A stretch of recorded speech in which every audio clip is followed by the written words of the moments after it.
Olá, aqui é Yasmin Stéria e hoje no programa Nosso Olhar, um programa dedicado à liderança feminina e mudança social, estou com a doutora Valéria Scarance, promotora de justiça e coordenadora do Núcleo de Gênero do Ministério Público. Hoje a gente vai conversar sobre violência e o impacto que tem muito além de justiça social e na vida de todos nós. Bem-vinda, Val, muito bom ter você aqui com a gente.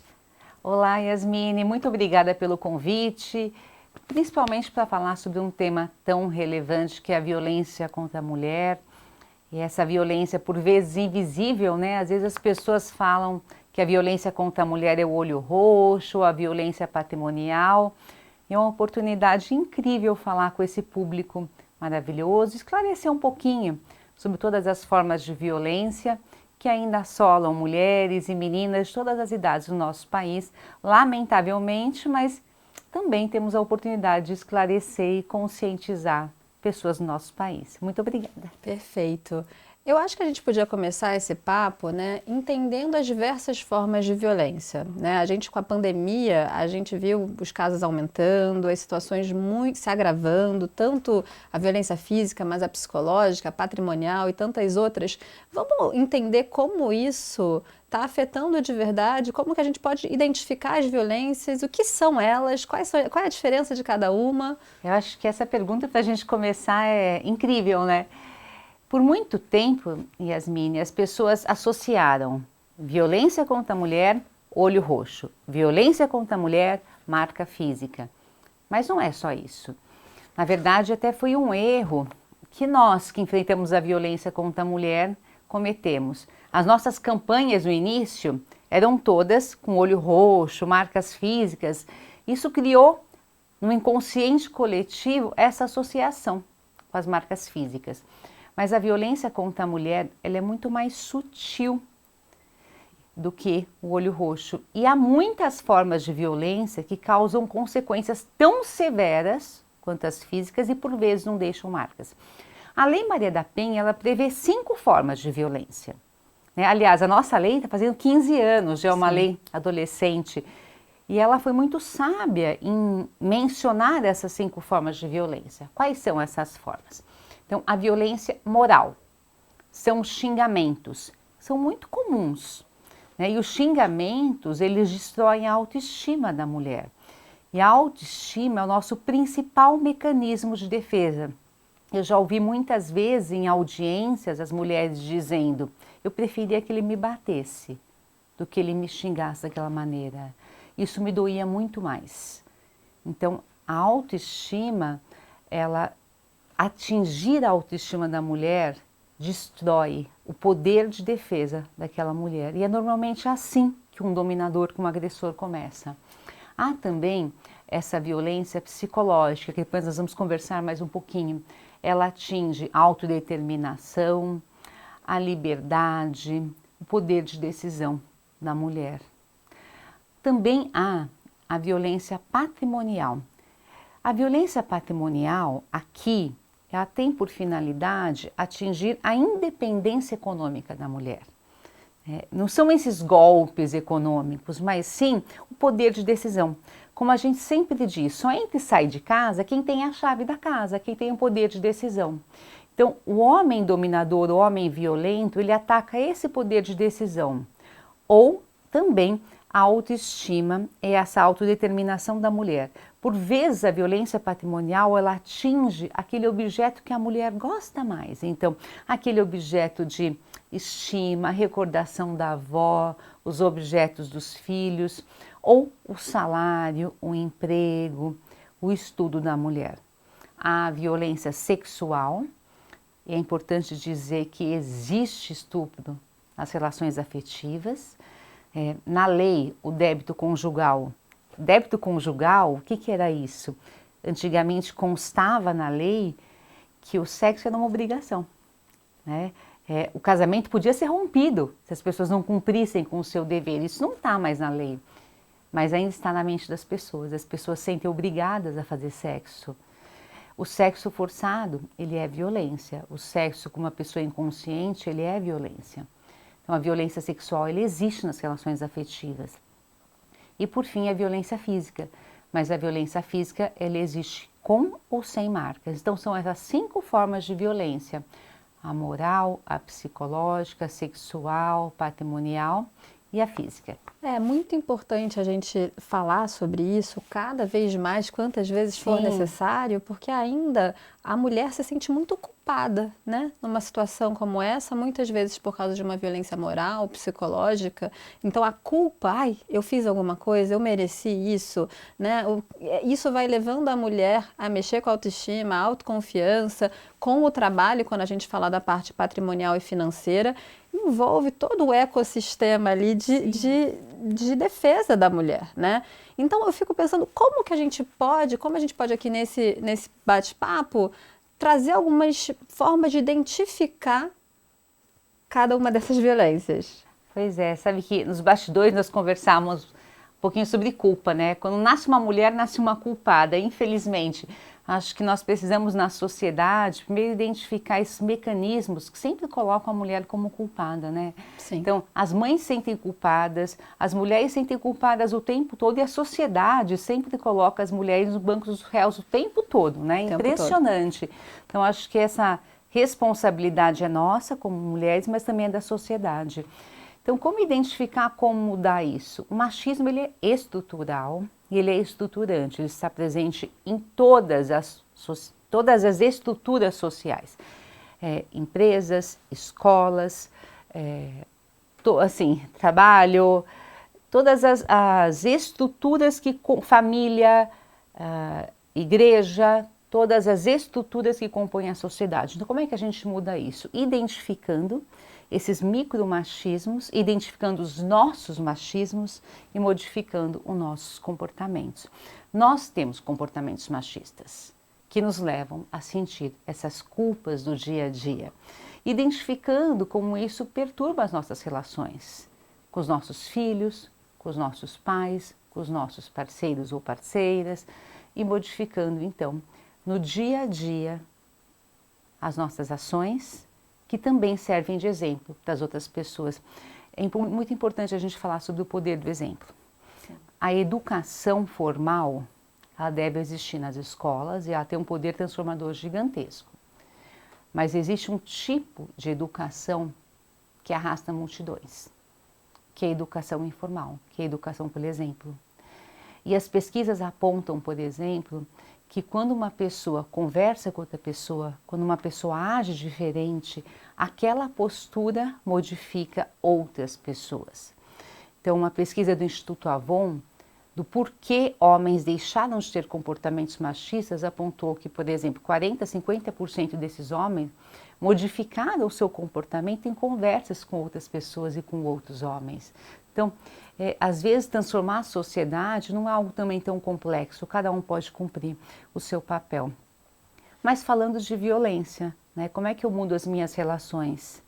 Identificando pequenos sinais de desrespeito, pequenos sinais de dominação, pequenos sinais de que aquela pessoa está me isolando das minhas bases de segurança, está me tornando dependente e impondo limites todos os dias. Como é que uma pessoa age numa relação?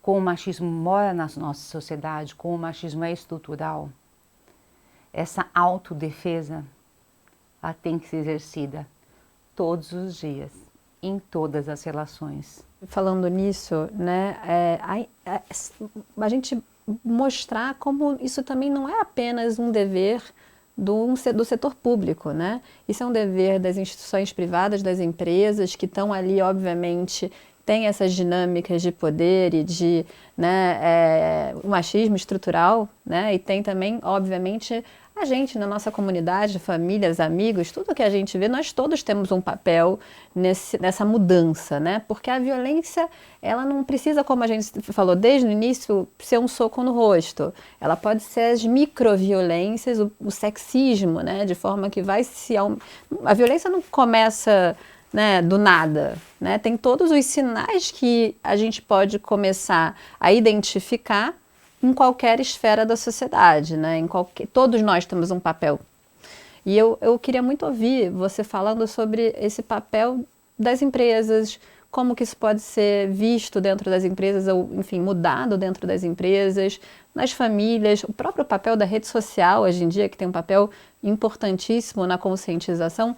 Enfim, todos nós podemos fazer a nossa parte. Sim, acho essa sua colocação fundamental, Yasmine. Quando acontece um crime que causa uma comoção social, o que eu observo? Todas as pessoas olham aquele crime e dizem: aquele agressor tem que ser punido. Claro que tem. Mas aquele crime, ele tem que levar uma reflexão social. Claro. Aquele crime é responsabilidade daquele autor, mas ele só acontece naquela sociedade porque aquela sociedade permite aquele tipo de conduta. Uma violência contra a mulher, ela não acontece no estalar de dedos. Aquele homem, ele foi criado numa sociedade em que há músicas machistas, em que há comportamentos machistas. Por exemplo, o caso do DJ Ives. Havia uma história de violência em que nessa história a vítima, quando ela dizia eu estou sofrendo violência, se dizia ele é assim mesmo, se você quiser ficar com ele você tem que aceitar. Uma música que ele cantava era uma música que incentivava uma submissão da mulher e as pessoas cantavam essa música. Então tudo isso é uma corresponsabilidade social. Então quando acontece um crime, esse crime tem que ser punido, porque há uma prevenção geral. Tem que se ter a noção de que existe responsabilidade do país, não existe país sem lei, né? O exemplo é muito importante, mas tem que se entender que existe algo mais, né? Que não é só responsabilizar aquele autor, porque senão termina por aí. Sim. E o que é esse algo mais? É se entender que a violência, ela existe porque a sociedade banaliza, normaliza e incentiva a violência. Não adianta nada, eu como cidadã, eu dizer ele tem que ser punido, eu criticar uma vítima de violência, fazer uma piada machista, ser tolerante com a violência, cantar músicas machistas, eu estou contribuindo para essa sociedade que pratica a violência. E qual o papel de uma empresa? Buscar a igualdade, não ser conivente com a violência, adotar estratégias de conscientização. Numa empresa, por exemplo, a postura da empresa é fundamental. Uma vítima de violência não tem força. Sim. Em relação ao assédio, mas se a empresa é forte, a vítima reage. Então, essas transformações elas vêm de cima para baixo, não de baixo para cima. Qual a postura numa universidade, por exemplo? Os coletivos da universidade. Nas universidades acontecem estupros nas festas. Então, se a universidade assume uma postura, se as alunas e os alunos assumem uma postura contra o estupro, aqueles estupros param de acontecer. Sim. Com a minha postura como cidadã, não tolerar uma situação de violência. Então, quando nós assumimos uma postura social, a sociedade começa a mudar. Agora, por que o Brasil é um país tão violento? Porque o Brasil é um país hipócrita. O Brasil é um país, quando acontece um crime, as pessoas se unem e dizem, olha o que está acontecendo. Mas quando acontece uma violência aqui do meu lado, as pessoas dizem, essa vítima é estranha, ela deve ter provocado, mas ela está bêbada. Mas eu duvido que isso tenha acontecido mesmo. O Brasil é um país que ao mesmo tempo crucifica os criminosos e crucifica as vítimas.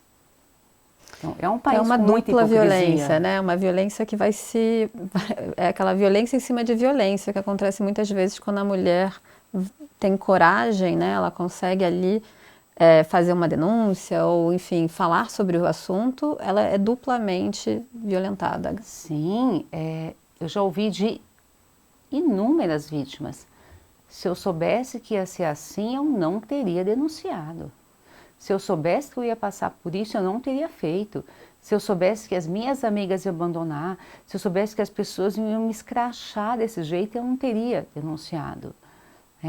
As pessoas precisam buscar informação antes de julgar uma vítima. Veja, eu estou dizendo que é fácil compreender a violência contra a mulher? Não é. E por que não é fácil compreender a violência contra a mulher? Porque a vítima de uma violência doméstica familiar é uma vítima diferente.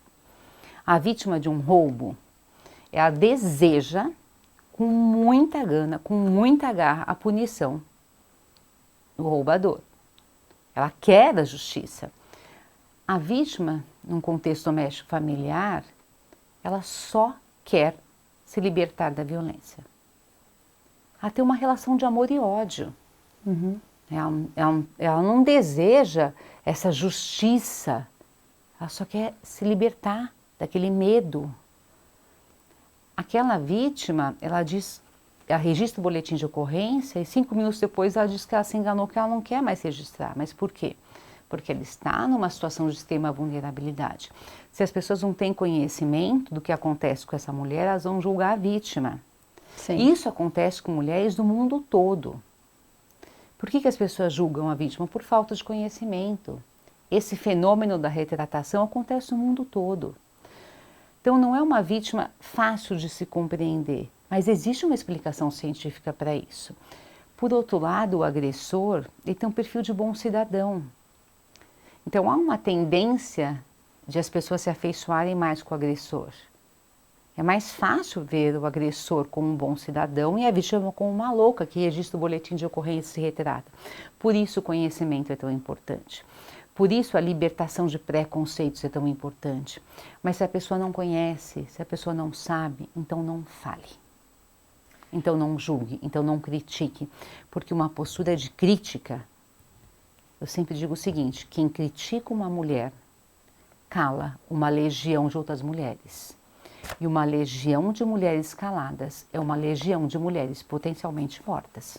É isso, Val. É muito forte tudo que a gente está conversando aqui, é muito sério. E você trouxe pontos muito, muito importantes que eu acho que vale muito a pena a gente falar aqui, né? Quando a gente fala da normalização da violência em músicas, né? No dia a dia, em jogos de videogame, né? A violência como um mecanismo de poder, né? Ela é tão normalizada na nossa sociedade, não só no Brasil, como em vários outros países, a maioria dos países, né? Que a forma de você se sentir poder, seguro, entre aspas, é usando a violência, né? Isso é estimulado constantemente no nosso país. Então, se eu não estou, eu recupero o meu poder através da violência, e isso é repetido e repetido nas nossas músicas, no videogame, na novela, na televisão, né? O tempo inteiro, até que vira normalizado e a mulher acaba, nesse caso, virando aí um target muito fácil para qualquer tipo de situação como essa. Ela muitas vezes entra em situações que ela nem percebe. E aí entra também o que a gente vai conversar agora, que é a violência psicológica. Como que a violência psicológica é muito mais comum do que, imagino, que qualquer outra violência, né? E agora, por mais que já tenha a violência psicológica na Lei Maria da Penha, agora a gente vai ter uma nova lei criminal da Lei Maria da Penha que está para ser sancionada a qualquer momento. Queria que você contasse para a gente o que muda tendo essa nova lei. Vamos lá. Até assim, estamos aguardando com muita ansiedade, né, que seja sancionado esse novo crime. Muitas vítimas perguntam, por quê? Eu não consigo fazer um boletim de ocorrência de violência psicológica. É um absurdo. Eu fui na delegacia para fazer um boletim de ocorrência de violência psicológica da Lei Maria da Penha e eu não consegui. Por que isso acontece? Então vamos lá, é importante a gente esclarecer. A Lei Maria da Penha ela não prevê crimes. Ela descreve formas de violência, aquelas 5 formas de violência que nós mencionamos, né? Só tem um crime previsto na Lei Maria da Penha, que é o crime de descumprir ou desobedecer as medidas protetivas, que é um crime que foi inserido depois. Okay. É o único crime que consta da Lei Maria da Penha. Então ela descreve, olha, são essas formas de violência que existem. Os crimes estão previstos em outra lei, que é o Código Penal. Então, para que uma pessoa possa fazer boletim de ocorrência, aquela forma de violência da Lei Maria da Penha tem que estar prevista como crime em outra lei. Perfeito. Então, por exemplo, um xingamento, eu vou poder fazer, que é violência moral. Eu vou fazer boletim de ocorrência por injúria, que é um crime do Código Penal. Ou por calúnia, que é um Código Penal. A violência física tem um crime que é de lesão corporal do Código Penal. O que acontecia com a violência psicológica? A violência psicológica sempre foi descrita na Lei Maria da Penha, mas não existia um crime específico previsto na lei. Então essa violência psicológica, ela poderia ser registrada se ela configurasse um crime. Então, por exemplo, poderia ser uma ameaça, que está no Código Penal, poderia ser um crime de constrangimento ilegal, Poderia ser um crime de cárcere privado, que está no Código Penal, mas não tinha um crime específico de violência psicológica. Então, quando a pessoa chegava na delegacia e dizia, olha, eu quero fazer um crime de violência psicológica, o delegado falava, isso não existe. Então, se não fosse ameaça, constrangimento ilegal, sequestro ou cárcere privado, perturbação à tranquilidade, que é uma contravenção, não dava para fazer BO. Então, criar um crime específico é muito bom, porque as pessoas entendam o que é violência psicológica e passa a existir esse crime. Esse tipo penal, esse crime, ele já foi aprovado nas duas casas do Congresso e já está para a sanção do presidente da República, o que deve acontecer em breve. A descrição do crime ela é praticamente igual ao que consta na Lei Maria da Penha. A violência psicológica, ela basicamente consiste em causar um dano emocional à mulher, atingindo a sua autodeterminação, o seu pleno desenvolvimento ou a sua saúde psicológica. A lei ainda descreve algumas condutas. As condutas mencionadas pela lei são justamente a ameaça, o constrangimento, a humilhação, a manipulação da mulher, o isolamento, a chantagem, a ridicularização são condutas muito comuns que não eram consideradas criminosas. A humilhação, a limitação do direito de ir e vir ou qualquer outra conduta. Então, essa conduta, por exemplo, de ridicularizar a mulher, publicamente ou não, é uma conduta que traz um dano psicológico muito forte, muito grande, mas não era considerada criminosa. A chantagem emocional não era crime e passa a ser com a violência psicológica, desde que cause um dano emocional. Essa manipulação perversa também não era crime e passa a ser. Os estudos apontam várias condutas, exemplificam várias condutas do que seriam violência psicológica. Então, por exemplo, caçoar da mulher, negar esse universo afetivo da mulher, esse afeto da mulher em relação ao homem, aos filhos, a ela mesma. Negar todas as conquistas da mulher, tudo que ele faz, ele menospreza, ele diz que o que ela faz nada é bom. Assim, essa desvalia em relação a tudo que ela faz. Sabe essa manipulação? Nada que você faz é bom. Tudo tem defeito, etc. Culpar a mulher por todos os problemas da família, que são alguns exemplos que os estudos apontam como sendo de violência psicológica. Chamar de louca e outras coisas. Aliás, chamar de louca é uma questão super importante. Louca, fazendo essa observação, é interessante como as mulheres sempre foram tratadas como louca ao longo da história. Então, desde Eva, a história tratou a mulher como a responsável pela desgraça do homem, né? E aí, as mulheres eram enterradas de hospícios, etc. Então, quando a mulher tem razão ou quando ela se destaca, é desvalorizada ou tratada como louca. E tem vários outros exemplos do que seria essa conduta de violência psicológica. E essas condutas causam um dano emocional para a mulher. A pena do crime é de 6 meses a 2 anos. Quando a gente olha para uma violência física, né, a violência do soco no olho, ela passou por uma violência psicológica, né, Val, muitas vezes. Sim. Ela não é que né, é uma ilusão a gente achar que você foi de uma relação saudável para uma relação de violência física, né? E a violência psicológica ela é muito mais difícil às vezes de você compreender e ser palpável. Por isso que muitas mulheres, como você falou, muitas vezes falam, não, eu preferia que me batesse do que passasse por tudo isso, porque ela vai tirando toda a força da mulher, a autoconfiança da mulher. Eventualmente também a gente vai entrar na violência patrimonial, os recursos financeiros para que aquela mulher possa tomar decisões, né? Sim, essa violência psicológica, ela é uma violência silenciosa, é uma violência que evolui aos poucos, ela é invisível e altamente destrutiva. Essas são as características dela. Ela é praticamente imperceptível, porque ela vem sob a forma de piadas, de conselhos, o homem alterna os comportamentos.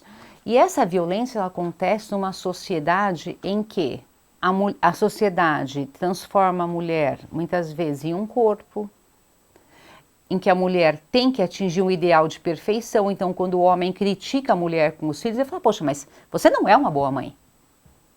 Né? Para uma sociedade, ela tem que ser uma boa mãe, uma sociedade machista. Você não cumpre o seu papel. Né? E isso para uma sociedade machista é normal. Você abandona os seus filhos para trabalhar. Olha o que você está fazendo. Então, ele vai repetindo essas exigências sociais. Você é louca, porque para uma sociedade é fácil chamar uma mulher de louca. E quando você chama uma mulher de louca, ou qualquer pessoa de louca, você descredibiliza absolutamente todas as ações, né? Ela vira uma pessoa, assim, perante a lei, inclusive, se a pessoa de fato tem um distúrbio, ela vira incapaz. Então, é uma das, assim, é uma violência muito, muito séria, né? E que é muito normalizada. Ah, ela é louca. Ah, ela gritou. Ah, não sei o quê. Então, esse lugar é muito complicado. Desculpa te interromper, desculpa. Imagina. Eu fico preocupada quando eu interrompo uma mulher, porque acho que a gente reproduz esse padrão dos homens, né? Mas é que a gente fica ansiosa para falar. Mas assim, é muito fácil desconstruir, é muito fácil destruir uma mulher, porque assim, basta seguir o padrão. Basta pegar nos pontos fracos que são fáceis de identificar. Porque a sociedade já impõe tudo isso. Então assim, se ela ganha pouco, o seu salário não serve de nada sem parar de trabalhar. Sim. Se ela ganha muito, você abandona os seus filhos. Você prioriza os seus filhos e você abandona a sua família. Se ela tem destaque, você não dá atenção para o seu marido. Você é egoísta. Se ela se cuida, você é fútil. Se ela não se cuida, você é desleixada. Não existe saída para uma mulher. Assim, se você pensar, sempre existem críticas, porque se ela segue o padrão de um homem, ela é criticada por não se adequar aos padrões sociais. E se ela segue o padrão da mulher tradicional, ela também é criticada. Então, é muito fácil um homem destruir uma autoestima de uma mulher. E a sociedade também é muito cruel com as mulheres. Então, sempre existem esses gatilhos, essas estratégias.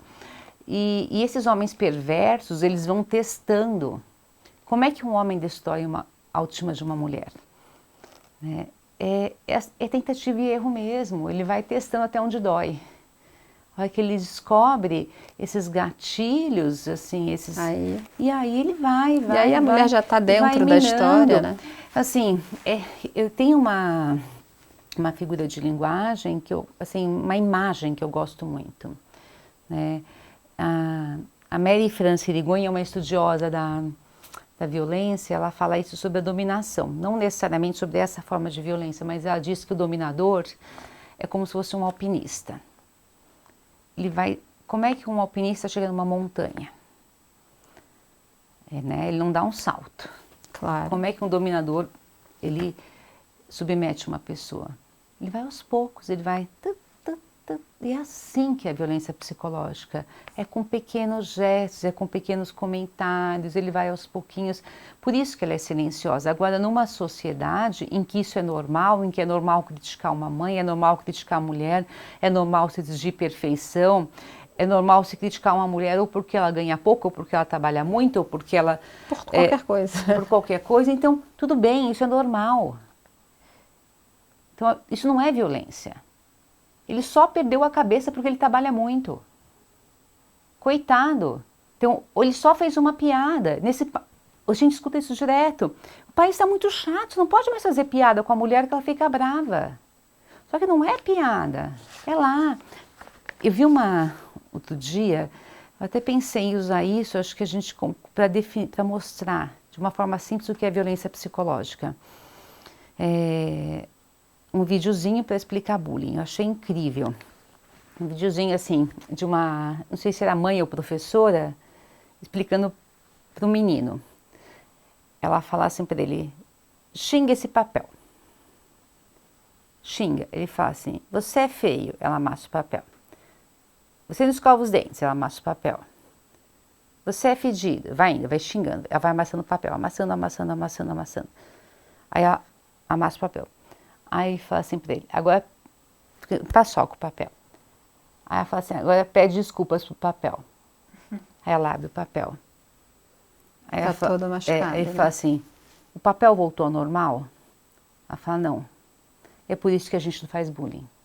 Perfeito. É por isso que a violência psicológica machuca. Não é piada, não é brincadeira, não é crítica construtiva. É assim que fica uma mulher que sofre violência psicológica. É isso que é dano emocional. A violência psicológica não só necessariamente acontece no âmbito familiar, né? Eu acho que ela está presente no trabalho da mulher, né? Em casos de na rua, ela está presente em todos os lugares, né? Sim, esse tipo penal, a Lei Maria da Penha, ela se aplica a um âmbito específico. Sim, a Lei sim, Maria da sim. Penha se aplica ao âmbito afetivo, doméstico e familiar. Sim. Mas uma inovação, um aspecto muito interessante desse crime foi o seguinte, o crime é mais amplo. Perfeito. O crime, ele se aplica a essa violência contra a mulher, aliás, compreende a mulher trans e a travesti, são pessoas com identidade de gênero de mulher, Sim. em qualquer âmbito. Perfeito. Então, por exemplo, uma mulher que vai ser atendida por uma autoridade pública e ela é menosprezada, querem convencer aquela mulher de que ela tem culpa pela violência, isso é violência psicológica, é crime. Perfeito. Revitimização por autoridades passa a ser crime de violência psicológica. Se ela é maltratada no serviço obstétrico, por exemplo, passa a ser crime de violência psicológica. Essas violência na escola, por razão de gênero, passa a ser violência psicológica. Não, essa nova... E âmbito educacional. Então, você compreende essas violências em outros âmbitos. Então, é uma lei muito importante, porque ela tem um espectro de atuação muito amplo. Tudo isso é muito importante no contexto aqui do programa, do nosso olhar. Por quê também, né? Quando a gente olha para isso, né, e a gente ainda tem esse costume, a gente que eu digo a sociedade, né, tem esse costume de olhar para a violência contra a mulher como, é um grupo minoritário. A gente está falando de 51% da nossa população que sofre violência diariamente, muito mais do que a gente tem em registros, porque, obviamente, os registros não conseguem nem, por tudo isso que a gente conversou, ter uma dimensão disso tudo que a gente está falando. Só que esse grupo, metade da nossa população, são mulheres. Metade da nossa população não está conseguindo atuar e viver de forma plena em todo o seu potencial, porque ela diariamente passa por pequenas ou grandes microagressões, grandes violências em todos os âmbitos da vida, seja familiar, seja no trabalho, seja em qualquer situação, seja no médico, né, seja em todas as situações. E o que isso traz, né? E o que isso gera, não só para uma empresa, mas como para um país também, um país instável, um país corrupto, um país que trai, um país que... Tudo isso nasce desse lugar de que eu posso dominar, eu, no caso, a sociedade, metade da nossa população. Os países que têm mais índices de violência, que têm mais desigualdade de gênero, são os países mais pobres, mais corruptos, mais instáveis do mundo, incluindo o Brasil. Né? Assim, o Brasil está muito próximo aí dos países da África, quando a gente vai olhar e olhar tudo isso. Isso gera instabilidade financeira, isso gera... o nosso país não cresce e está totalmente ligado a tudo isso que a gente está conversando, né? E, obviamente, empresas que também são dessa forma, empresas que também têm esse tipo de dinâmica internamente, também passam pela mesma coisa. Corrupção interna, instabilidade. Exatamente. Você não cresce porque você está, de fato, tirando o poder de metade da sua população. Nós falamos em violência, as pessoas associam com essas grandes violências. Exatamente. Com essas violências detectadas, mas essas microviolências minam os poderes de uma população. Exatamente. Os poderes econômicos, criativos de realização.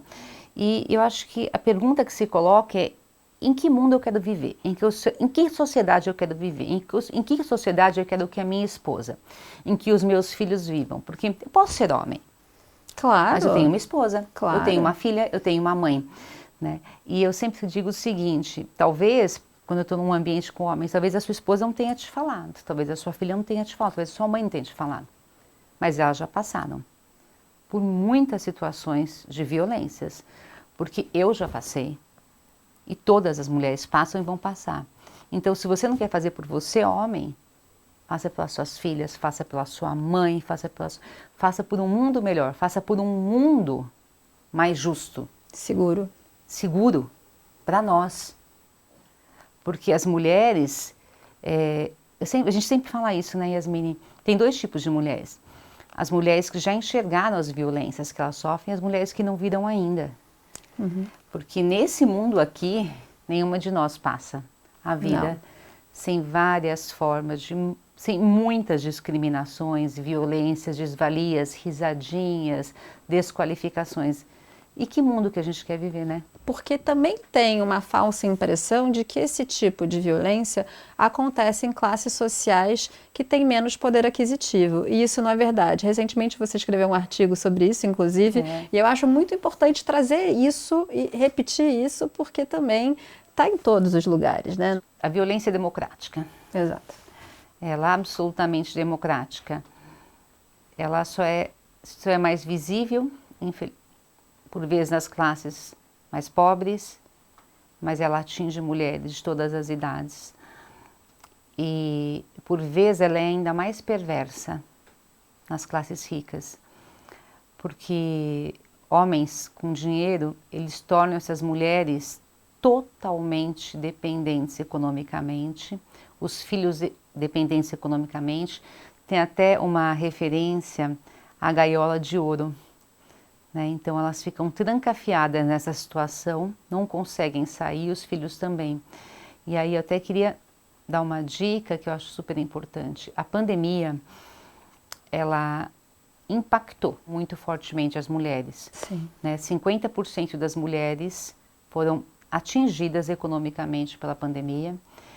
E para essas mulheres, o maior que sofreram, né, a maior dificuldade foi que sofriam violência, foram atingidas com esse impacto econômico.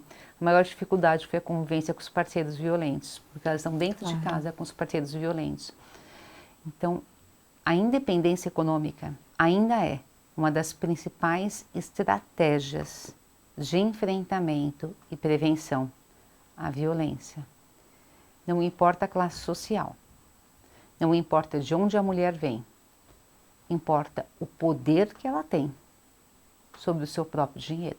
E o poder que ela tem para tomar as decisões quando ela percebe qualquer coisa, né? Sim. Que passa pelo dinheiro e pela autoestima. Autoestima, poder de decisão, poder de entrar e sair de casa, poder de escolher quando, com quem e onde estar na sua própria vida. Porque relacionamento é escolha, não é dever. Val, muito obrigada pela sua participação. Imagina. Foi maravilhoso esse papo, importantíssimo nesse momento, né? Acho que a gente está aí tendo avanços, mas precisamos avançar muito mais. Muito. Então, muito obrigada pela sua Imagina. participação. Muito obrigada e até a próxima. Até a próxima. Um abraço. Pessoal, até a próxima semana. Muito obrigada.